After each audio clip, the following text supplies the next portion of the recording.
안녕하세요. 자본주의에서 조기 은퇴하고 싶은 굴비입니다. 오늘 영상은 AI가 거품이라고 아직까지도 생각하시는 분들이 계신 것 같더라고요. 그래서 그런 분들을 위해서 제가 생각하는 왜 AI가 거품이 아닌지, 그리고 어떤 미래를 그려갈지에 대한 제 생각을 한번 말씀드려 보도록 하겠습니다. 본 주제를 이야기하기에 앞서서 먼저 TQ 단타 결과 말씀드리겠습니다. 지난번에도 말씀드린 것처럼 5월 12일 오전 9시에 TQ를 76.77달러에 104주 매수했고요. 그런데 그 다음날 13일에 시장이 조정을 받았죠. 그래서 그날은 매도를 하지 못했고, 오늘 아침 5시 25분에 77.55달러에 104주를 매도했습니다. 차트에서 보자고 하면은 정규장 종료 시점에는 77.24달러에 종료가 되는데, 보이시는 것처럼 애프터마켓에 77.82달러까지 올랐죠. 그래서 애프터마켓에 77.5달러 부근에 판매를 했습니다.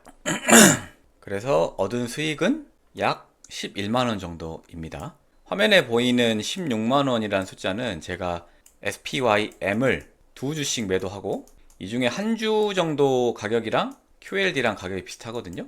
그래서 QLD 한 주씩 매수를 하고, 나머지 한 주 차액은 현금으로 보관하는 식으로 제가 하고 있기 때문에, 이거는 이제 TQQQ 단타가 아니고 이 아래 게 TQ 단타 금액입니다. 그래서 약 11만원 정도 수익을 봤고요.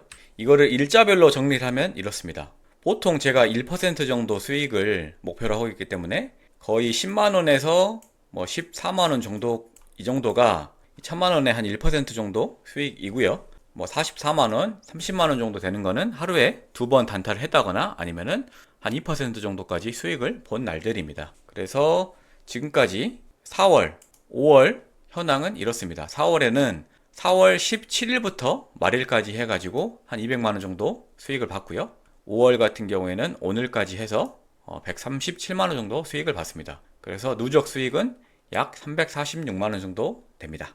뭐 약 한 달 정도 되지 않은 기간에 1000만원만 가지고 했으니까요. 뭐 물론 시드 자체는 1억이긴 하지만은 조정을 받을 때 저는 물타기를 할 계획이라서 약 1000만원만 가지고 단타를 했음에도 불구하고 약 346만원의 수익을 봤기 때문에 나쁘지 않다고 생각합니다. 그리고 피어 앤 그리드 인덱스는 약간의 조정이 있었는데요.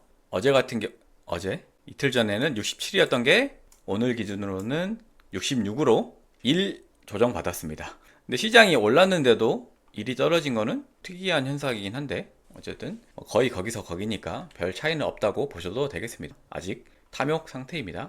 S&P 500 PE 지수인데요. 5월 11일자 기준으로는 26.75, 5월 12일자 기준으로는 26.70입니다. 그런데 시장이 올랐으니까 5월 13일 기준으로는 이것보다 조금 더 올랐겠죠. 그럼에도 불구하고 S&P 500 PE 지수의 밴드에서는 아직 올라갈 여력이 있습니다. 나스닥 100 PE 지수인데요.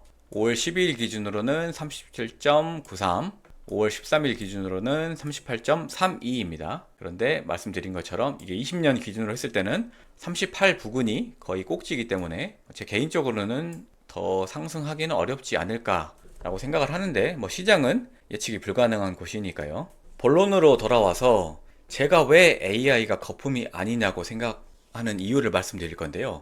제 첫 영상을 보시면은 그 당시에는 이런 뭐 심리 지수나 단타 수익 인증에 대한 자료가 없이 순전히 제 목소리만 녹음해가지고 업로드를 했었거든요.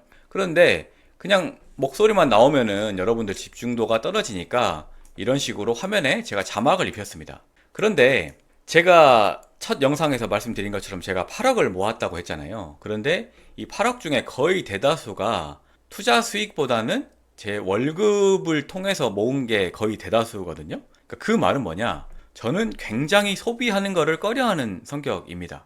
그렇다고 하면은 이렇게 화면에 자막을 띄우는 방법이 두 가지가 있습니다. 첫 번째는 제가 직접 키보드로 타이핑하는 게 있겠죠.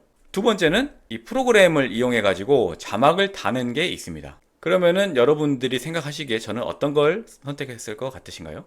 그런데 프로그램 같은 경우에는 유료 프로그램을 말씀드린 겁니다. 보통의 동영상 편집 프로그램에서 이런 자막을 자동으로 입혀주는 기능 같은 경우에는 돈을 지불해야지만 사용할 수 있는 기능이거든요.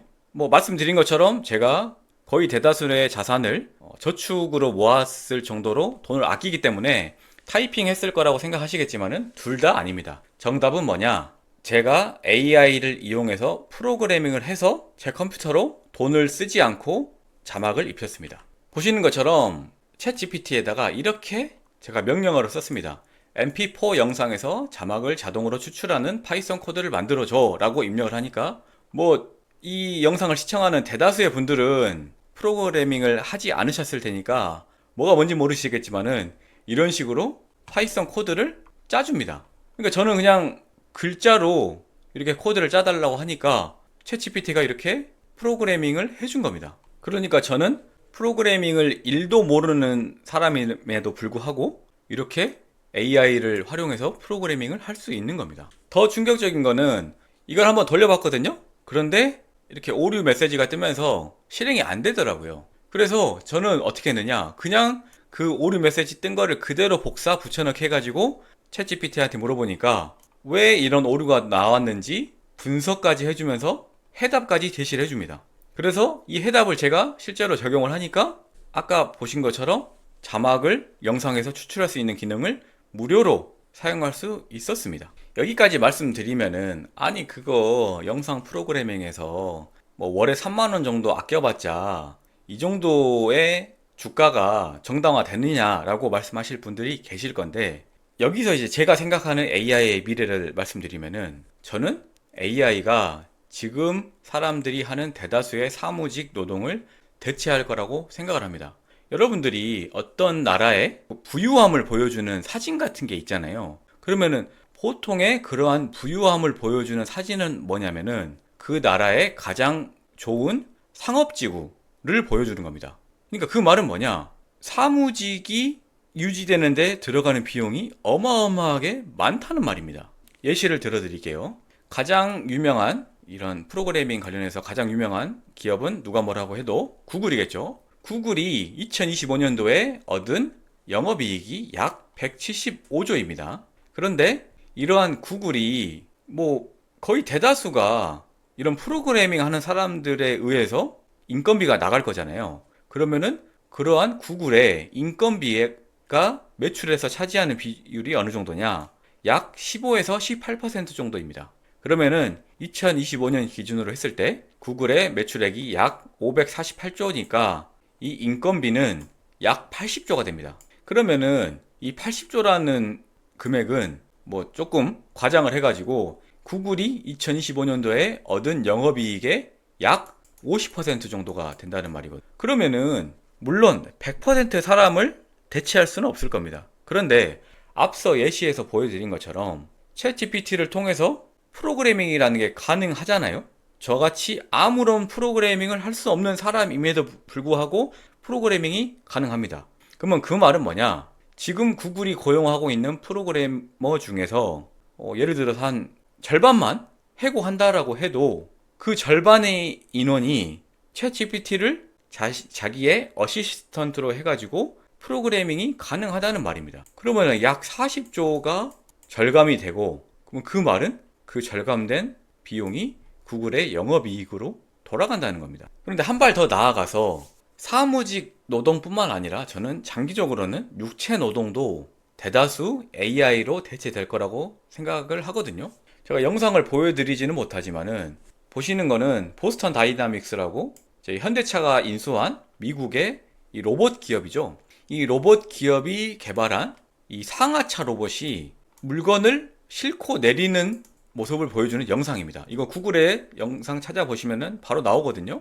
그런데 보시는 것처럼 이게 왔다 갔다 하면서 보는 것처럼 이 빨판을 이용해 가지고 이 물건을 흡착해서 이 컨베이어 벨트에 내려놓거나 아니면 컨베이어 벨트에서 온 물건을 상차할 수 있는 겁니다. 그러면은 예를 들어서 현대차를 한번 예시로 들어볼게요. 현대차의 연간 매출액이 186조고 2015년 기준으로, 그 중에 전체 인건비의 추산이 약 8조에서 8조 4천억 정도 됩니다. 그런데 이 중에서 한 3조 정도가 사무직 인건비고 나머지 한 5조 3천억 정도는 생산직 인건비거든요. 그러면은 여기서 마찬가지로 절반만 줄인다고 해도 약 4조가 절감이 되는 겁니다. 그러면은 이 구글 같은 AI 기업이 자신의 기업뿐만 아니라 이 현대차와 같은 생산직이 중요한 업체에도 AI 서비스를 제공하면은 그만큼의 이익이 구글과 같은 AI 기업으로 넘어가는 겁니다. 그러니까 앞서 말씀드린 것처럼 어떤 특정 국가의 부유함을 나타내는 상징이 상업 오피스 빌딩들이잖아요.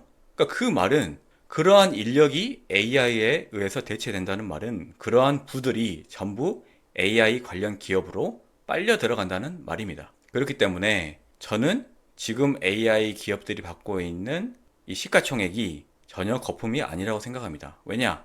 나중에 이익이 그만큼 증가할 거기 때문에. 여기까지 제가 왜 AI가 거품이 아니라고 생각하는지에 대한 제 생각이었고요. 마지막으로 제 주변에 그리고 저의 심리 지수를 바탕으로 해가지고 주가 방향 예측을 말씀드리겠습니다.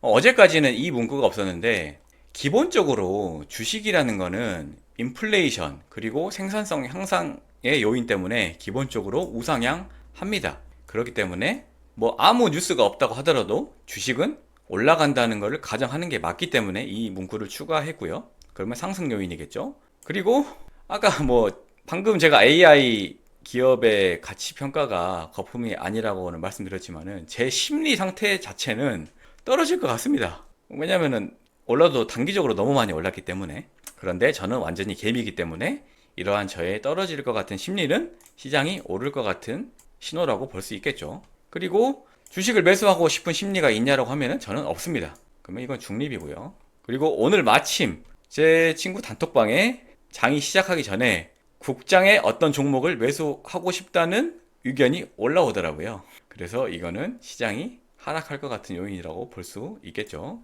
그리고 지난번에 계속 말씀드린 유튜버 A가 다시 분노를 했습니다. 왜냐? 이분은 숏 레버리지를 탔는데 시장이 반등했잖아요. 그러니까 이건 시장이 하락할 요인으로 해석될 수 있겠습니다. 그리고 마지막으로 오늘 같은 경우에도 폭락 관련된 뉴스가 없긴 했는데 오늘은 미중 회담이라는 워낙 큰 어젠다가 있었기 때문에 당연히 묻히는 게 당연하기 때문에 이거는 중립이라고 볼 수 있겠습니다. 네, 여기까지 오늘 영상 마지막이고요.